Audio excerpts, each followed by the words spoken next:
느헤미야 13장 1에서 47절 말씀입니다. 13장. 그날 모세의 책을 낭독하여 백성에게 들렸는데 그 책에 기록하기를 암몬 사람과 모압 사람은 영원히 하나님의 총회에 들어오지 못하리니 이는 그들이 양식과 물로 이스라엘 자손을 영접하지 아니하고 도리어 발람에게 뇌물을 주어 저주하게 하였음이라. 그러나 우리 하나님이 그 저주를 돌이켜 복이 되게 하셨다 하였는지라. 백성이 이 율법을 듣고 곧 섞인 무리를 이스라엘 가운데에서 모두 분리하였느니라. 사랑하는 형제 여러분, 9월 15일 금요일 저녁 묵상에 오신 것을 환영합니다. 드디어 느헤미야서의 마지막 장인 13장에 들어왔습니다. 느헤미야 13장은 구약 역사서의 마지막 장이라고 말할 수 있어요. 예언서에서 말라기가 느헤미야 이후의 사회상을 반영한다고 볼 수 있지만 역사서로서는 본장이 마지막 장입니다. 그래서 느헤미야와 말라기 이후 약 400년 기간 동안은 선지자가 등장하지 않는 침묵기입니다. 신약의 복음서에 가서야 다시 성경이 기록됩니다. 이렇게 약 400년간의 침묵기가 창세기와 출애굽기 사이에도 있어요. 창세기의 마지막 장 이후 출애굽기 첫 장까지는 약 400년의 침묵기입니다. 성경 기록이 없는 침묵기라고 해서 하나님이 일하시지 않는 기간은 아닙니다. 그 기간에도 하나님은 일하시고요. 그 일하심은 세상 역사에 반영이 되어 있습니다. 그 부분은 다음에 말씀드릴 기회가 있을 것으로 봅니다. 아무튼 하나님께서는 일을 하십니다. 언약을 베푸신 하나님께서는 반드시 언약을 성취하십니다. 언약 백성을 부르사 인도에 가실 때에 끝까지 남는 자들이 하나님과 동역을 하는 것이죠. 역사는 진정한 언약 백성을 걸러내는 필터링 시스템입니다. 에스라, 느헤미야를 통해 배울 수 있는 것은 새 예루살렘에 돌아온 자들만 그 성의 거민이 되었다는 사실입니다. 그리고 돌아온 이 백성들은 진정한 언약 백성이라고 말할 수 있다라고 하겠는데요. 과거 예루살렘 멸망 때의 사람들이 아니라 대부분이 바벨론에서 태어난 사람들이거든요. 그들은 부모 세대로부터 언약을 교육받고 그것을 언약을 믿고 돌아온 자들이에요. 말씀을 듣고 믿고 돌아온 이들이야말로 원래 예루살렘에서 나고 자란 사람들이 아니었는데도 돌아온 이들이야말로 말씀 교육의 대를 이어가는 그 살아있는 계보를 이어가는 사람들이죠. 부모로부터 말씀을 들은 자들만 오지 부모로부터 말씀을 듣지 못한 자들은 안 오는 것이거든요. 그래서 말씀이 살아있는 계보만 돌아왔다 이렇게 볼 수 있어요. 그래서 진정 살아있는 자들이라 말할 수 있는데요. 자, 그래서 귀환했고 성전 재건했고 성벽 중건했고 신앙 개혁도 한 것이 12장까지였죠. 자, 본장 1에서 3절은 그 개혁의 마지막 행적입니다. 바로 암몬 사람, 모압 사람을 분리하여 축출한 그것을 이제 말하고 있어요. 자, 먼저 1절에 모세의 책에 그 암몬과 모압 사람은 여호와의 총회에 하나님의 총회에 들어오지 못하리라라고 한 말을 하고 있는데요. 자, 그것은 신명기 23장 3에서 8절에 이렇게 나와 있습니다. 암몬 사람과 모압 사람은 여호와의 총회에 들어오지 못하리니 그들에게 속한 자는 10대뿐 아니라 영원히 여호와의 총회에 들어오지 못하리라.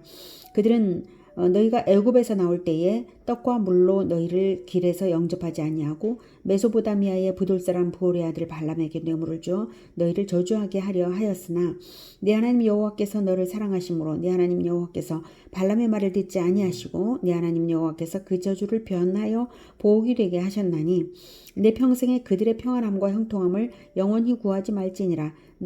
너는 에돔 사람을 미워하지 말라. 그는 내 형제민이라. 애굽 사람을 미워하지 말라. 내가 그 땅에서 객이 되었음이니라. 그들의 3대 후 자손은 여호와의 총회에 들어올 수 있느니라. 이렇게 암몬과 모압을 에돔과 애굽보다도 더욱 확실하게 구분되게 영원히 여호와의 총회에 들어오지 못한다라고 했어요. 그 이유가 잘 나왔죠. 발람 사건 이전에 근데 이것을 보면 발람 사건 이전에는 암몬과 모압이 여호와의 총회에 들어올 가능성이 있었다는 것을 알 수 있어요. 아브라함의 조카 롯의 두 아들 암몬과 모압인데요. 롯은 아브라함과 함께함으로써 언약 안에 있었는데 원래는 그런데 소돔으로 가기 위해서 분리된 후에 멀어져 갔죠. 그래서 하나님은 아브라함을 보시고 이제 소돔과 고모라 멸망 때에도 롯은 은혜로 구출해 주십니다. 그런데 아브라함에게 연합되지 못하고 동굴 속으로 숨더니 두 딸과의 근친상간으로 태어난 아들들이 바로 암몬과 모압입니다. 그렇다고 곧바로 하나님이 그들을 버리신 것은 아니에요. 최종적으로 하나님께서 버리신 이유는 바로 형제 민족인 이스라엘을 저주하고 형제에게 죄짓게 만드는 일을 했기 때문입니다. 모압이 우상 숭배자 발람을 시켜서 이스라엘을 저주하려다가 여의치 않게 되자 나중에는 모압, 암몬, 미디안 사람들이 이스라엘을 유혹하여서 바알볼의 우상 숭배와 음행 사건에 이스라엘을 깊이 연루되게 만들었습니다. 그래서 하나님의 심판으로 이스라엘 2만 4천 명이 한꺼번에 죽음 당하는 일이 있었죠. 그래서 하나님께서는 자기 백성을 죄짓게 만드는 악한 원수를 결코 용서하지 않으시는 것입니다. 하나님은 회개할 때 모든 죄를 용서하시지만 용서받지 못하는 죄가 있는데요. 그것은 바로 죄 짓게 만드는 죄입니다. 마귀가 하는 짓이 바로 그것입니다. 그리고 죄 짓게 만드는 죄를 짓는 것은 결코 회개가 없습니다. 회개가 있다면 죄를 짓게 만드는 일을 안 하죠. 자, 그래서 영원히 용서 못 받는다는 것이 그런 것입니다. 바로 암몬과 모압이 그런 죄를 지은 것이죠. 자, 그렇다고 해서 이스라엘이 그저 지금 느헤미야의 이스라엘이 그저 혈통적 이유만으로 분리 축출한 것은 아닐 거예요. 모압 여인 룻이 시어머니 나오미를 따라서 언약 백성이 되었더니 믿음의 사람 보아스를 만나서 아들을 낳고 다윗의 조상이 되고 그리스도의 조상이 된 일이 있잖아요. 모압 여인이 말입니다. 자, 그것을 보면 율법에 따라 진정으로 언약 안으로 들어와서 할례를 받고 유대교로 개종한 자들은 축출 대상이 아니었을 것입니다. 할례도 없고 개종도 하지 않아서 그저 이스라엘 땅에 섞여 살던 암몬 사람, 모압 사람을 이스라엘의 총회 구성원으로 인정하지 않고 제외시켰다는 뜻이죠. 자, 이렇게 율법을 공부하면서 본질을 회복하는 이스라엘입니다. 그러니 말씀 교육의 대를 이어가는 그 살아있는 계보의 사람들만이 진정 살아있는 자들이라 말할 수 있다고 했어요. 자, 그런데요. 그것이 저절로 영원할까요? 단 한 번의 개혁이 있으면 그것으로 만족이 될까요? 그것으로 충분할까요? 그렇지 않습니다. 신앙개혁은 반복되어야 하는 것입니다. 느헤미야의 성벽 완공과 봉헌식으로서 힘찬 새 출발을 한 이스라엘 예루살렘 공동체의 이야기가 12장으로 끝나지 않고 13장까지 있는 이유가 이것입니다. 그들이 다시 범죄했기 때문에, 다시 변질되었기 때문에 신앙개혁이 필요했다는 것을 보여주는 장이 바로 본장이에요. 4절 이하에 적나라하게 나옵니다. 3절까지는 성벽 봉헌식 직후 일어난 일이고요. 이제 4절부터는 시간이 좀 흐른 뒤 일입니다. 인간들이 변질된 것이죠. 이전에 우리 하나님의 전에 방을 맡은 제사장 엘리야십이 도비야와 연락이 있었으므로 도비야를 위하여 한 큰 방을 만들었으니 그 방은 원래 소재물과 유향과 그릇과 또 레위 사람들과 노래하는 자들과 문지기들에게 11조로 주는 곡물과 새 포도주와 기름과 또 제사장들에게 주는 거제물을 두는 곳이라. 네, 대제사장 엘리야십이 혼인 관계로 인해서 자기와 밀접한 관계가 된 암몬 사람 도비야를 위해서 성전에 큰 방을 만들었습니다. 이만저만한 문제가 아니죠. 암몬 사람을 축출하던 일을 다 잊어버리고 그것도 성전에 방을 만들어주기까지 했으니 이것은 우상숭배나 다름없는 일이라고 말할 수 있겠습니다. 더욱이 그 방은 거의 대부분의 종류의 예물들이 보관되는 곳으로 하나님의 성전 곳간 열쇠를 내어준 것이나 다름없는 일을 한 것입니다. 대제사장이라는 권세를 남용해서 도비야의 탐심을 채워주는 우상숭배 짓을 한 것이죠. 그때 마침 느헤미야는 예루살렘에 없었던 때였습니다. 느헤미야가 있었다면 감히 그런 짓을 못했겠죠. 자, 그래서 6절. 그때에는 내가 예루살렘에 있지 아니하였느니라. 바벨론 왕 아닥사스다 32년에 내가 왕에게 나아갔다가 며칠 후에 왕에게 말미를 청하고 예루살렘에 이르러서야 엘리야십이 도비야를 위하여 하나님의 전 뜰에 방을 만든 악한 일을 안지라. 내가 심히 근심하여 도비야의 세간을 그 방 밖으로 다 내어 던지고 명령하여 그 방을 정결하게 하고 하나님의 전의 그릇과 소재물과 유향을 다시 그리로 들여놓았느니라. 네, 바벨론 왕 아닥사스다 32년은 느헤미야가 예루살렘 총독의 직무를 마치고 바사로 돌아가 있던 때입니다. 그 사이에 그 사건이 벌어진 거예요. 그래서 다시 예루살렘에 돌아와서 알게 된 이 사실을 알게 된 느헤미야는 심히 분노했습니다. 그래서 내가 심히 근심하여 도비아의 세관을 그 방 밖으로 다 내어 던지고 명령하여 그 방을 정결하게 하고 하나님의 전의 그릇과 소재물과 유향을 다시 그리로 들여 놓았느니라. 그러니까 하나님의 전의 그릇과 소재물과 유향을 거기 있어야 될 것들을 다 일단 정결하고 나서야 들여놨다는 얘기죠. 자, 예수님의 성전 정화 사건이 연상되는 장면이에요. 예수님은 성전의 상인들을 끌어들여서 이권을 챙기는 대제사장들을 향해서 하나님 아버지의 집으로 강도의 소굴을 만드는도다 하시면서 장사꾼들을 쫓아내셨습니다. 그때 성전 권력자들이 예수님에게 무슨 권세로 그럴 수 있는지 표적을 보이라고 했죠. 예수님은 부활로서 그리스도이심을 보이시겠다는 뜻으로서 자기 자신을 가리키며 이 성전을 헐라 내가 사흘 동안에 일으키리라 라고 하셨습니다. 그게 요한복음 2장 16에서 22절인데요. 제가 읽어드리겠습니다. 비둘기 파는 사람들에게 이르시되 이것을 여기서 가져가라. 내 아버지의 집으로 장사하는 집을 만들지 말라 하시니 제자들이 성경 말씀에 주의 전을 사모하는 열심히 나를 삼키리라는 것을 기억하더라. 이에 유대인들이 대답하여 예수께 말하기를 네가 이런 일을 행하니 무슨 표적을 우리에게 보이겠느냐. 예수께서 대답하여 이르시되 너희가 이 성전을 헐라 내가 사흘 동안에 일으키리라.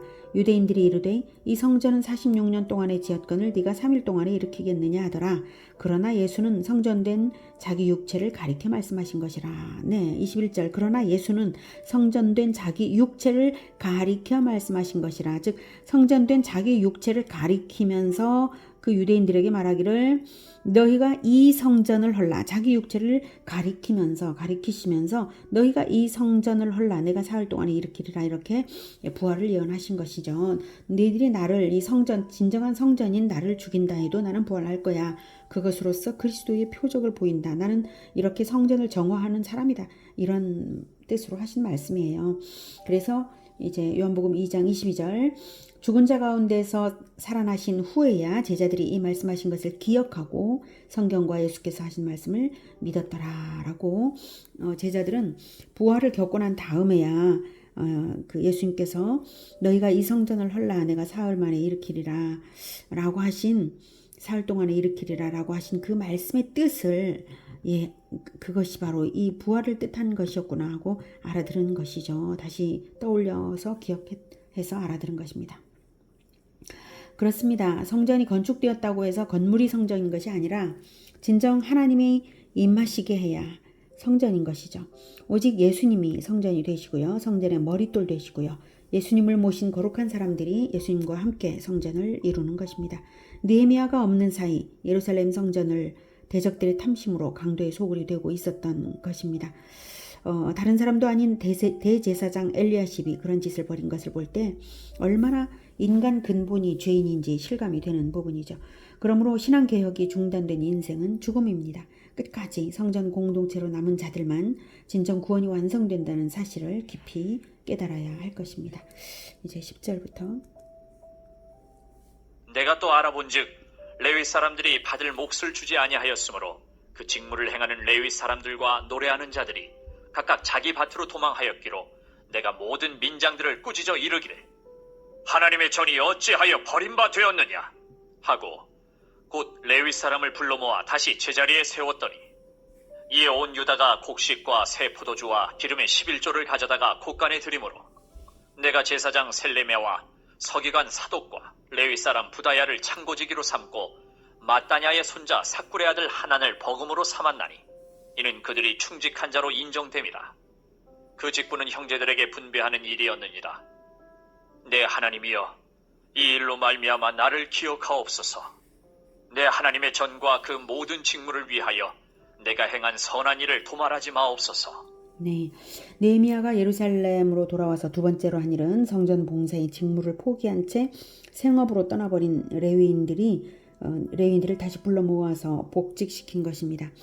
레위인들이 생업을 찾아 떠난 이유는 과거 언약갱신 때에 11조를 잘 바치기로 맹세했던 백성들이 실천을 제대로 안 했기 때문입니다. 그래서 민장들을 꾸짖은 것이고요. 레위인들을 다시 불러 세우고 11조를 보장해야 하므로 제사장, 서기관, 레위인, 평민 중에서 각각 한 사람씩을 택하여서 곳간지기로 삼고 11조를 거두어들이고 분배하는 일을 맡겼습니다. 특별히 곳간의 실무를 책임지는 자로 평민인 하난을 그 충직성을 높이 사서 일하게 했습니다.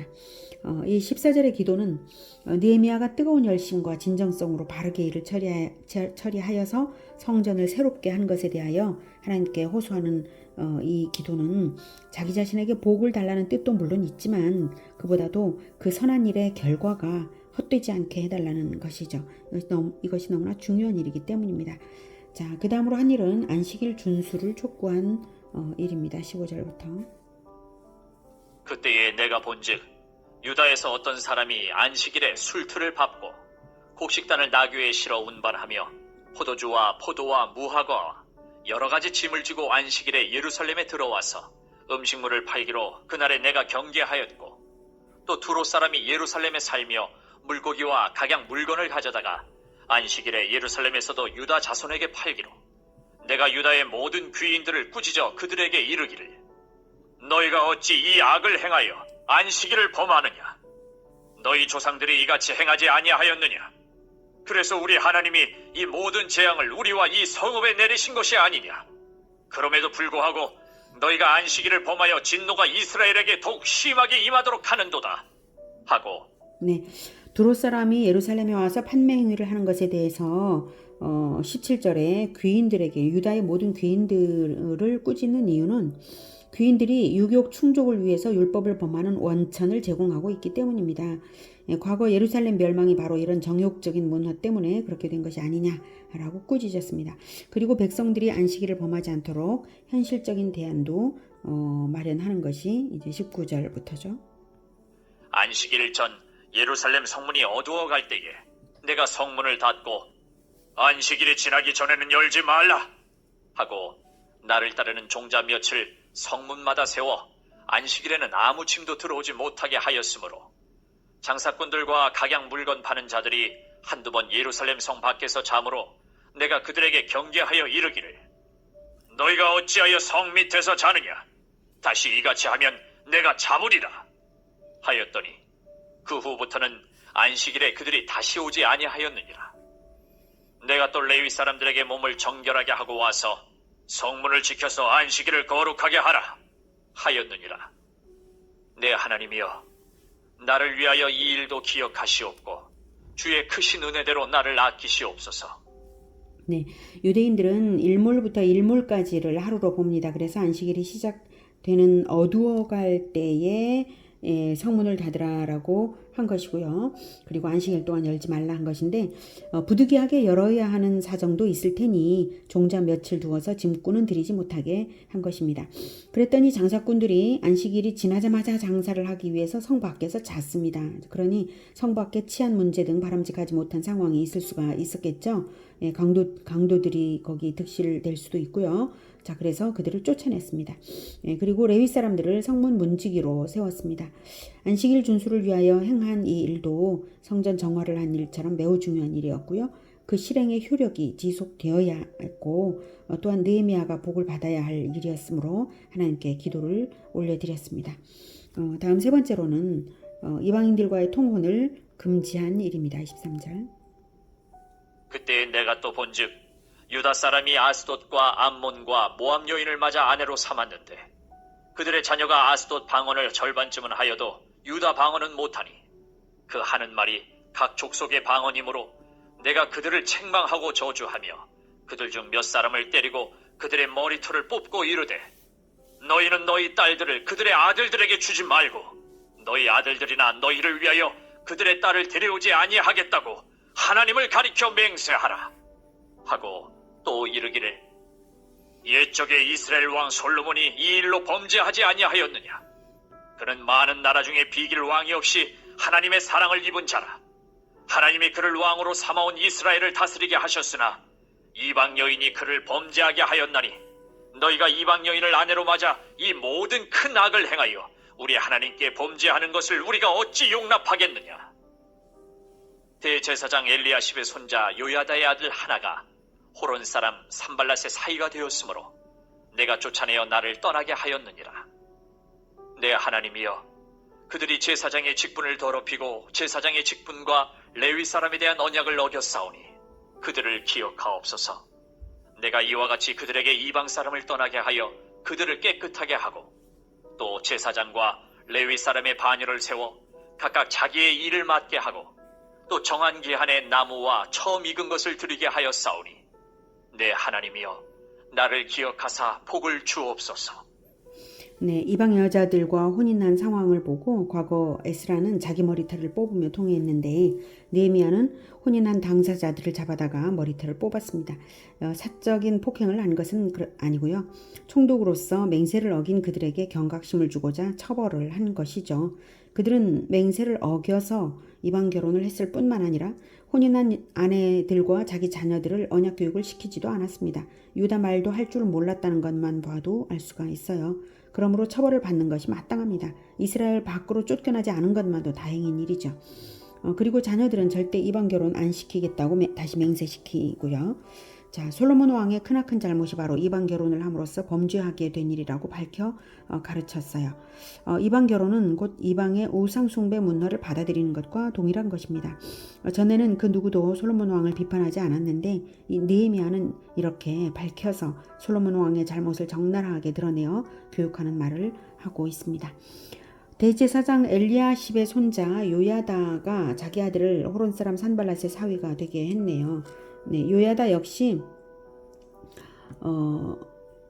대제사장의 손자이니 대제사장이 되는 자였는데 어떻게 대제사장이 될 자기 아들을 이방인과 결혼을 시킵니까? 이것은 신성모독이나 다름없는 짓이죠.